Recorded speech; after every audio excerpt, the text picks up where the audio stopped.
সবার জীবনে কিছু না কিছু স্মৃতি থাকে। আমরা কিন্তু ঢাকা শহরে গ্রাম থেকে আইছি, আমরা শহর থেকে, আমার বাড়ি টাঙ্গাইল, আমি টাঙ্গাইলের ছেলে। সেখানে আমাদের বাড়ি ঘর, সেখানে আমাদের পুকুর আছে, নদীও আছে। আমি গ্রামের, বেসিক্যালি গ্রামের ছেলে। ঢাকা শহরে এসে ফিল্মে হিরো হয়েছি, নায়ক হয়ে গেছি, এটা আমার ভাগ্য ভালো।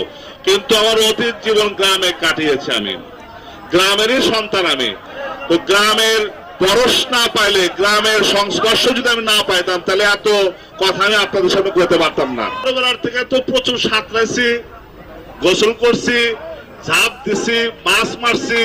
আর ফিল্মের নায়ক হওয়ার পরে তো আপনারা দেখছেন, সমুদ্র পাড়ি দিয়ে দিয়েছি, নদী পাড়ি দিয়ে দিছি, তো মাছের চাষাবাদ এইভাবে শিখছি।